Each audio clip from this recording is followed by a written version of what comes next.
நேத்து நம்மளுடைய தமிழக முதல்வர் திரு சி ஜோசப் விஜய் அவர்கள் சட்டமன்றத்தில் பரந்தூர் ப்ராஜெக்டை கைவிடப்படும் அப்படின்னு அறிவிச்சதுக்கு அப்புறமா தமிழ்நாடு ஃபுல்லாக இந்த பரந்தூர் ப்ராஜெக்ட் பற்றி தான் டாக் போயிட்டு இருக்கு.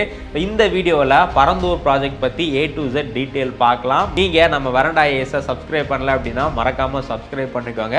1998 சென்னை ஒரு மிகப்பெரிய தொழில் நகரமாக மாறிக்கிட்டு இருக்கு அப்படிங்கிறதுக்காக புதுசாக ஒரு ஏர்போர்ட் கட்டலாம் அப்படிங்கிற முடிவு எடுக்கிறாங்க.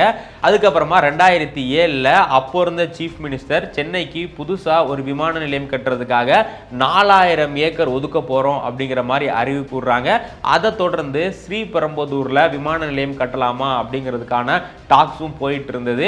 ஆனால் 2013 நம்மளுடைய மத்திய அரசாங்கம் கொண்டு வந்த ஒரு லேண்ட் அக்விசிஷன் ஆக்ட்னால லேண்ட் அக்யூர் பண்றது ரொம்ப காஸ்ட்லியாகவும் ரொம்ப காம்ப்ளிகேட்டடாகவும் ஆயிடுச்சு.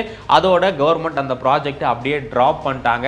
அதுக்கப்புறமா 2018 கவர்மெண்ட் இன்னொரு முடிவு பண்றாங்க.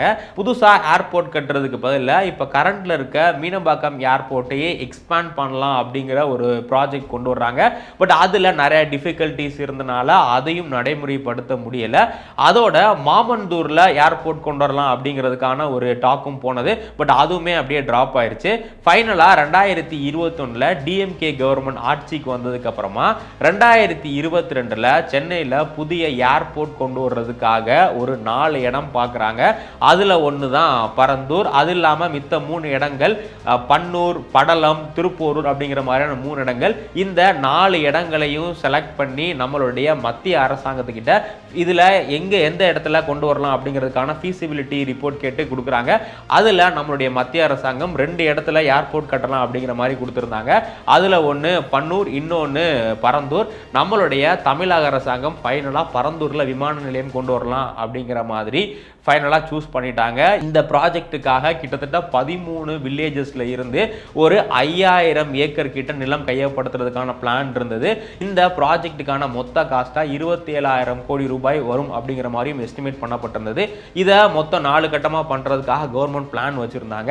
இதுல முதல் கட்டத்துக்காக மட்டும் 1300 கோடி ரூபாய் கிட்ட செலவாகும் அப்படிங்கிற மாதிரி எஸ்டிமேட் போட்டு வச்சிருந்தாங்க. இந்த ப்ராஜெக்டுக்காக கிட்டத்தட்ட 1500 ஏக்கர் கிட்ட நிலங்கள் கையகப்படுத்தப்பட்டு அந்த பெனிஃபிஷியரிக்கு கிட்டத்தட்ட 680 கோடி ரூபாய் கொடுக்கப்பட்டதாகவும் சொல்லப்படுது.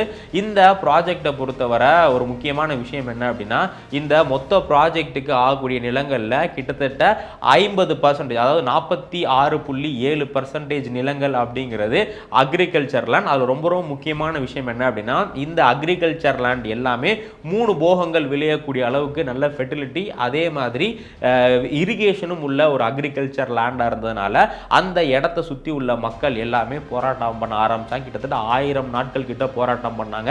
நிறைய தலைவர்கள் அவங்கள போய் சந்திச்சாங்க. அதுல ஒரு தலைவர் தான் இப்போ சிஎம் இருக்கக்கூடிய திரு ஜோசப் விஜய் அவர்கள். கட்சி தொடங்கின காலத்துல இருந்தே இந்த பரந்தூர் ப்ராஜெக்டுக்கு அப்போஸ் பண்ணிட்டு தான் இருந்தாங்க. இந்த விளைநிலத்தை தாண்டி இந்த பகுதிகளில் நிறைய ஏரிகள், குளங்கள், நீர் ஆதாரங்கள் இருக்கதாகவும் சொல்லப்பட்டுச்சு. அதனால நிறைய சுற்றுச்சூழல் ஆர்வலர்களும் இந்த திட்டத்தை எதிர்த்துட்டு வந்தாங்க. ஸோ இப்போ ஃபைனலாக இந்த திட்டத்துக்கு நம்மளுடைய தமிழக அரசாங்கம் தடை போட்டாங்க. நிறைய கிரிட்டிசிசம் என்ன வருது அப்படின்னா, ஸோ இதனால சென்னையுடைய எக்கனாமி வந்து மிகவும் பாதிக்கப்பட போகுது அப்படிங்கிற மாதிரி நிறைய பேர் சொல்றாங்க. எஸ், கண்டிப்பாக இதனால சென்னை எக்கனாமி வந்து கண்டிப்பாக பாதிக்கப்படும். பட் தமிழக அரசாங்கம் என்ன சொல்லியிருக்காங்க அப்படின்னா, 2வது ஏர்போர்ட் கொண்டு வர்றதுக்கான இடம் பார்க்கறதுக்கான தமிழக அரசாங்கம் அஃபீஷியல்ஸ் கிட்ட சொல்லியிருக்கதாகவும், ஸோ கூடிய சீக்கிரமே 2வது விமான நிலையம் எங்கே அமைக்கலாம், அது மெயினாக அக்ரிகல்ச்சர் இந்த மாதிரி நீர்நிலைகள் இல்லாமல் எந்த இடத்துல அமைக்கலாம் அப்படிங்கிறதுக்காக நிலங்கள் பார்க்கப்பட்டு வரதாகவும் சொல்லப்படுது. ஸோ நம்ம பொறுத்திருந்தான் பார்க்கணும் சென்னையுடைய 2வது விமான நிலையம் எங்கே வரப்போகுது அப்படின்னு சொல்லிட்டு. ஏன்னா இப்போ கரண்ட்ல இருக்கக்கூடிய மீனம்பாக்கம் விமான நிலையத்துடைய அந்த டோட்டல் கெப்பாசிட்டி அப்படிங்கிறது 2032 இதாயிரும். ஸோ அதுக்கப்புறம் கண்டிப்பாக நமக்கு இன்னொரு விமான நிலையம் தேவை அப்படிங்கிற மாதிரி வந்து சொல்லப்படுது. ஏன்னா இப்போ நிறைய சிட்டிஸில், மும்பை இந்த மாதிரியான சிட்டிஸில் 2 விமான நிலையங்கள், இன்டர்நேஷனல் ஏர்போர்ட் இருக்கு. பட் சென்னையில் ஒன்னே மட்டும்தான் இருக்கு. ஸோ அதனால கண்டிப்பாக கூடிய சீக்கிரம் அரசாங்கம் 2வது விமான நிலையம் கொண்டு வந்தால் மட்டும்தான் சென்னை அடுத்த கட்டத்துக்கு போறதுக்கு வாய்ப்பா இருக்கும். இதை பத்தி உங்களுடைய கருத்துக்கள் என்ன அப்படிங்கிறத மறக்காம கமெண்ட் செக்ஷன்ல பதிவு பண்ணுங்க. Thank you. Veranda IAS, where your dream becomes reality.